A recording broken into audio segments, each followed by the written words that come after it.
キルがない演奏能力それは日本に特に多いね。ヨーロッパと日本の大きな違いは、そこかもしれないね。だから向こうの人たちっていうのはもう楽器が死ぬほどうまい。みんな死ぬほど楽器がうまい。でも日本って楽器なんか触ったことない人でも即興やるわけですよ。ね。それがじゃあ別に悪いって言ってるわけじゃない。ね、それからしか生まれない面白いものの中にはある。ね、確かに。だからスキルって何だってことですよ。即興って言ったら自己表現でしょ。で自分で表現するっていうことは自分が表現する何かを使って表現する。何かをその何かを操る技術のことをスキルっていうわけでしょ。だから自分が表現するために使うものを知っているかどうかっていうことは大事なことだとは思う。楽器の場合ね、ギターほとんど弾けませんと。弾けませんけどギターで即興をやりますと。ね、でそれはギターのことをどれだけ知っているかっていうことがやっぱりもちろん普通の人が知らないようなギターの何かを知っているかもしれない。でしょ？それはそれでありなわけですよ。でもそれがどこまで奥深く延々続くかどうかってこと。例えばも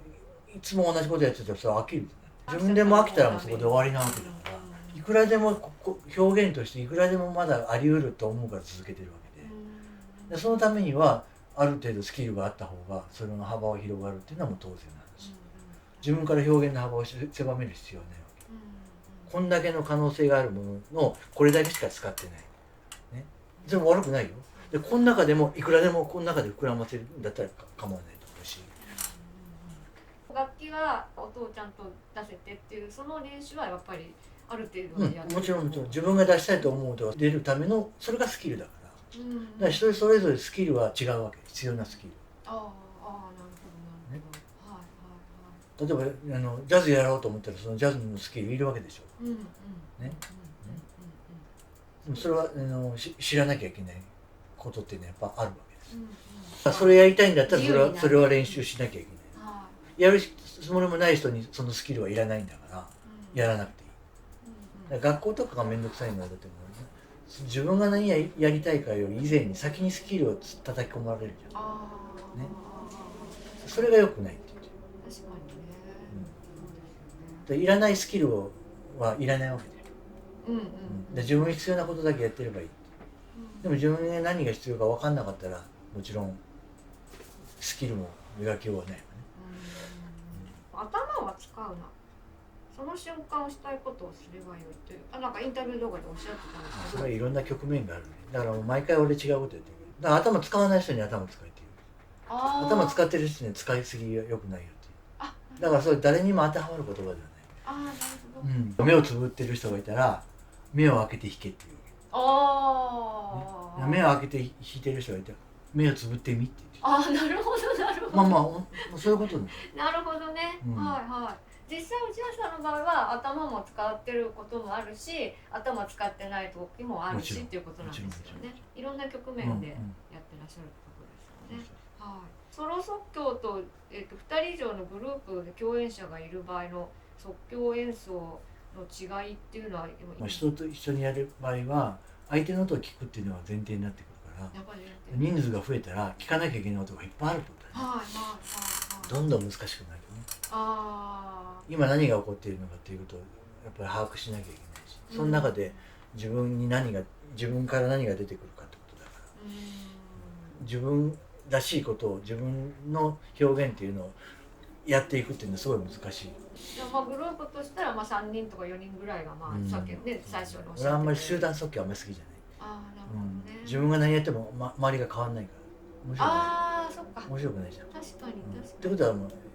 ね、人数増えればそうなっちゃうわけですよ。でも集団でしか表現できないエネルギー感はあるよ。それが好きで集団即興やってる人は多いと思う。即興を録音して後で聞いたりするなんてことはよくあるんですか？アルバム出しているのよ。そりゃそうだよ。それはある時間を切り取ってるだけの話で。はいはい。その時間にしか生まれなかったものを切り取ってるだけの話。で例えばその編集してここカットとか言ってそれはあんまやらない。それはやっぱりやらないんですね。コラージュ的な作品作る時はやったけど、それ以外であんまりやらない。だって時間軸いじるとあんまり話が変わってくるから。ああ、だってこうなってこうなってこうなってこうなってやっぱり流れがあるわけじゃん、その流れをぶち壊すことになるから、僕はあんまり好きじゃないし、もし例えばその順番を入れ替えたとするじゃん、違和感がすごくあるわけよ自分の中で違和感があるわけよ。なぜか知らないけど、まあ聞く人は分かんないよ。もちろん。そんなの分かんないんだけど、自分の中で違和感あるから、やっぱこう並べてみるとやっぱりちゃんと時間軸に沿ってる場合が多い。なるほど。無意識のうちにそうなって。じゃあ即興を録音したものと実際のリアルの場での即興っていうのは違うものと思われますか？僕はそこで何が生まれたかっていうことの記録でしょ、やっぱり録音したものっていうのは、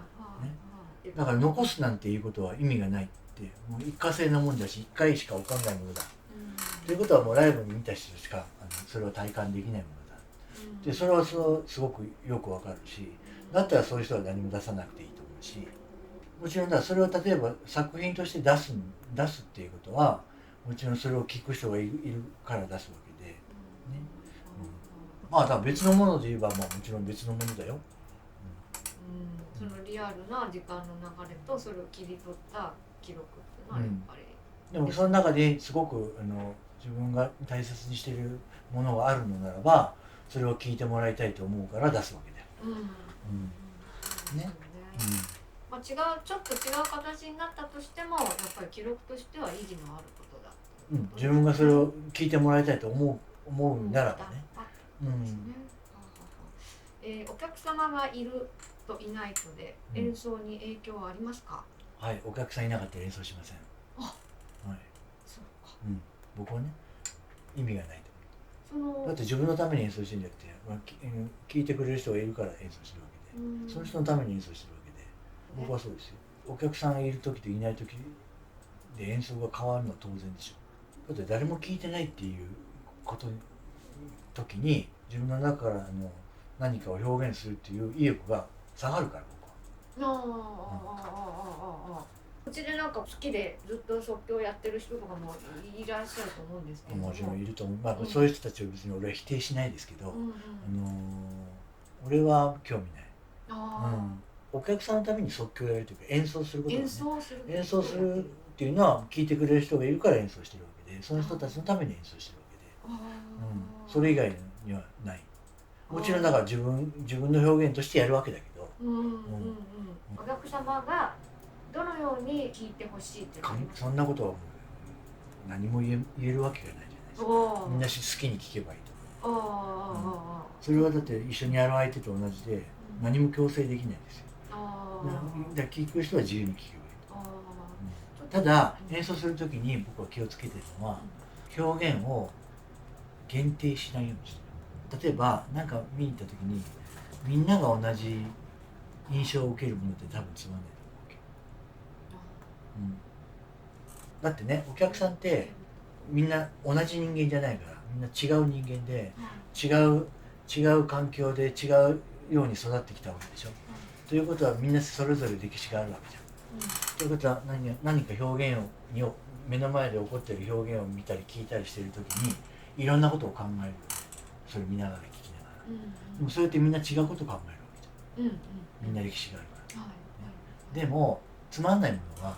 みんな同じ印象を受けるわけ。それは最大公約数でやっちゃうっていうか、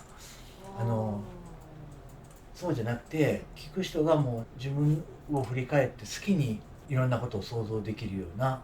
ものがいいと思う。だからよくあるのは、昔は僕はそうだったけど、やっぱり引きすぎちゃったりとかやりすぎちゃったりして、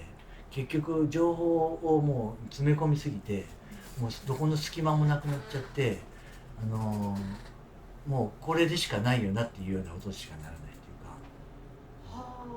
というか、余地がないというか。そう余地がない、いろんなことを思い巡らす余地がないっ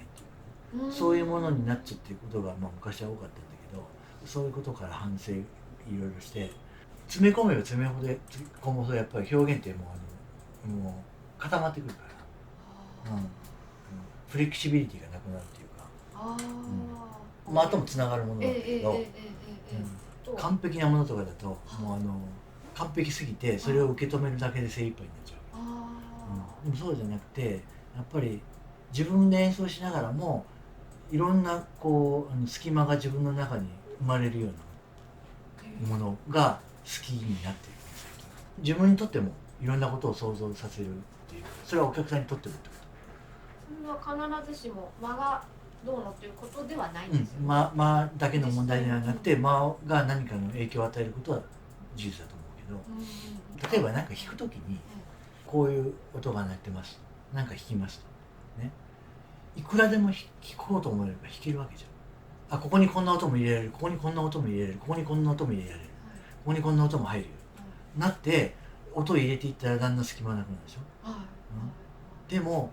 それをやっちゃうともう身動き取れなくなるから、隙間を僕はやっぱりやりすぎない、できるからやるんじゃなくて、できちゃうからやるっていうのはもう一番やっちゃダメなこと。できるからやるっていうのは英語でしかないから、あなたは何をしてるんですかと、音楽を作っているのか、楽器を弾けますよっていうことを言いたいのかどっちがみたいな話になってくる。やりすぎないっていうのはとても大事なことだなと。自分が出したいと思っているこの音の空間ができていればそれでいいわけで、そこになんか物を詰め込むことによって想像力をかけていくっていうのはなんかもったいない話だな。空いてるからそこにみんな入り込めるじゃん。どうしてもありますよね、そういう人は確かに。それはあえてしない。あえてしない方が気持ちいいと思えるようになった。昔はしてたよ。もうどんどん詰め込んでたし、やりすぎて自己満足で終わってるっていう。だからそれ自分の音を客観的に聞くってことだよね。お客さんが聞いてるみたいな感覚で自分の音を聞くってお客さんがね、なんか俯瞰してる感じ、そう俯瞰してこう見るっていうのは大事かなと思うんです。即興音楽シーンというのは世界中に広がっているわけなんですけれども、音楽ビジネスとかミュージックエンターテインメントといった商業ベースには乗らないので、徴収が少ない、何かそういうことに関して思いとかそうしょうがないじゃん。しょうがないじゃん。だって実験的なものなんてやっぱりね、みんな誰もが分かるもんじゃないし、でもそういうことをやってる人がいるからそれが何かに反映されるわけでしょ。だから今さっきもちょっと言ったけど、いわゆるこう実験的なことをやってる人がこういわゆるポップミュージックに与える影響みたいなの、そういうものはやっぱ相互作用としてやっぱり昔はあったけど最近はあんまりない。今でもそういうことをちゃんとやってる人はいる、そういう意識をちゃんと持って作ってる人はもちろん当然いるわけで、そういうことでだから、それ自体を好んで聞く人は少ないけども、でもそれが他のものに与える影響というのは当然あると、もっとあっていいと思うけど俺はもっとあっていいと思うけど、だから俺は別に両方好きだから。その分け隔てない。俺ポップミュージックすごい好きだし、ただつまんないポップミュージックはもうつまんないと思うけど、ね、いいものはとてもいいから、そういういいものをどんどん作るためにはいいものを作ってる人はそういうものに対してちゃんとアンテナ張ってるから、さっきも言ったけど、だから面白いものができてると、そういう多角的なというかそういう面白いこう表現ができてる。ポップミュージックしか知りませんみたいな人はもうそうじゃない人に比べたらやっぱりできるものでやっぱり質が変わってくると思う、存在理由っていうのはすごくあると思うし、もちろんだからそれしかやってない場合はすごく大変だけど、ね、経済的にやり続けることがすごく難しくなるわけじゃん、ね、お金にならないし、でもそれってしょうがないっていうか、でも例えばそういうものがビッグビジネスになる将来っていうのはもしかしたらあるかもしれない。これだけ世の中変わってきたらね、あるかもしれないし、それがこういうものが面白いっていうみんなが思い出す可能性はあると思うけど、でもないかなやっぱりでもまあお茶屋さんはどっちもいらっしゃるから、まあ、行き来するっていうことで風穴開けてるっていう役目が、僕はどっちも好きだから、なるんでしょうね。歌が好きだからね、だから僕は別に即興音楽をやりたいわけではなく、即興音楽っていうのは自分の表現のやり方の一つでしかないから、普通に歌の伴奏してる時にもそのつもりでやってる僕は。だから即興、例えばちゃんとストラクチャーが、歌ってストラクチャーあるし、コードもっていうかハーモニーも決まってるじゃん。決まってるけど、決まってるからといって即興じゃないっていうことには一切ならないと思うわけ。あれみんな勘違いしてる。例えばコード書いてあっても、そのコードをどう弾くかっていうのは自由なわけでしょ。確かに。いくらでも即興性っていうか、その音を選ぶっていうことの自分の選び方っていうのはいくらでも盛り込めるし、なんでそれをこう即興じゃないって言い切れるのかっていう、それはそういう人は即興してないんだと思うけど、僕はいつも常にそう思ってるよ。ポップスのツアーとかもし行かれた時に毎回ちょっと違うことを弾いたり。決めてない。おお、歌の方は違うんですか。それでいいという人しか一緒にやってないもん。それはそうですね。耳がいい人じゃないとなかなか。あとはやっぱり受け入れるってことですね。相手を受け入れるってこと。だからもうさっきもずっと言ってるけど、そこなんだよ。相手がやろうとしていること、相手が出している音をちゃんと受け止められるかどうかってこと。それじゃあ歌えないって言われたらもう受け入れてないってことじゃん。受け入れる希望ないわけでしょ。私はこうじゃないと歌えませんって言われたら、ジャズでもそうじゃん。このイントロでないと歌えないっていう人がいるわけでしょ。それと一緒だから、だからポップミュージックは型ではない。型のようでいって型でないって。だからジャズは型でないようで型だったりするでしょ。ジャズっていわゆるお決まりの決め事が多いわけじゃん。これも低次元な話になっちゃうけど、ちゃんとした人はそんなこと言わないんだけど、これもくだらない話だけど、ジャズのジャムセンションとか行ってみんな同じイントロでみんな同じ始まり方して同じ曲はね、それって決まってるかのように、それ知らなかったら一緒にできないみたいなあるじゃん。昔あったじゃん。でもあれってみんな勝手に型作ってるわけでしょ。やり方みたいに作って、この曲はこうやるから、でみんな一生懸命覚えて、そのやり方を覚えて一緒にやる。もうなんかジャズって終わったなって思うね、その他のものに比べて進歩的で前衛的で、即興的な要素の多いものだったのに、とんでもないと思って、ジャズってこんなに型に縛られてるのかみたいな。日本だったら家元がちゃんといてそれを型にするんですけど、ジャズの別に家元がいるわけじゃないんだけど、知らぬ間に伝わってるうちに型になっていったみたいな感じ。みんな型しかやらなくなったから。これからの即興音楽はどうあったらいいとか、どうあるべきっていうのは何かお考えはありますか？若手の方々に向けて何か。即興音楽っていうくくりをもうしなくていいと思う。しなくていいと思う。だからみんなもう最近でも面白い音楽作ってる人たちいっぱいいるよ。関西に特にね。関西に。関西面白いバンドいっぱいあるからね。すごい、東京にもあるけど、なんか他とは全然違う切り口の発想の新しい表現の方法とかで模索してやってる人たちいっぱいいるから、そういう意味ではこの先期待いっぱいできるなと思うよ。ただ即興音楽っていうとなんか即興演奏やってる人たちのものみたいになってるけど、それはすごい狭い世界だから、だから即興とかもどうでもよくて、面白いものを作ろうとしている人たち。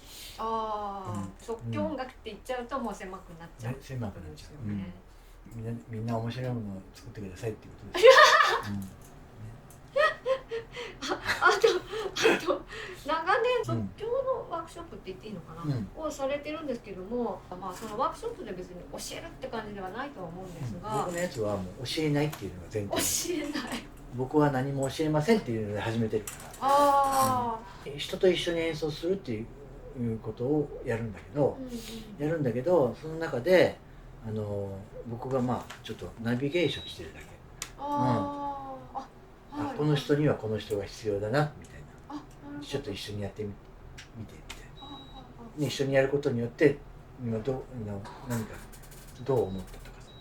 そういうこと。そうか。だから僕はこうしなさいっていうことは一切言わない。教えてるわけではない。みんな自分で学ぶことなんでしょ。でも結局だって人に言われたことより自分で気が付いたことしか身につかないんじゃない。誰だってそうです。だから自分でそれを分かんなきゃ意味がないから、その分かるような環境を僕が提示しましょうっていうだけです。それだけのこと。でもそれでたくさんね人を育ってますもんね。そうただ自分がそれに気づく環境は僕は作る努力はしてる。気づき。気づくね。これでも気づかない人がいるし、気づいた人はもう大発見だし、そこからもう物の考え方変わったりしてるし、それはそれでいい。答えがあるもんじゃないから、人によってやっぱり答えはみんな違うはずなんだよ。この人にはこうだろうし、この人にはこの人はこれなってるから、だからワークショップで割となんかその人のやり方をみんなに学んでもらうみたいなワークショップは結構多いから、それは僕はもう興味がなくて、だって俺の分身いっぱい作ってもしょうがないじゃないですか。俺は一人でいいわけで、だからそうじゃなくてやっぱりみんながそれぞれが自分の何かを見つけなきゃいけないわけです。そのための場になればいいと思う。続いてきてる人っていうのはね、なんか発見した人なの。何も発見できなかった人は次第にいなくなる。勘違いしてる人もいっぱいいるし。内橋さんにとって即興って何でしょうか。即興って何でしょうね。自分がものを作るための一つのやり方ですよね。だから歌を作るのも何でもそうだけど、ね、即興的な気持ち、姿勢でものを作るっていうことね。何やるもそうだと思う。向き合い方かな。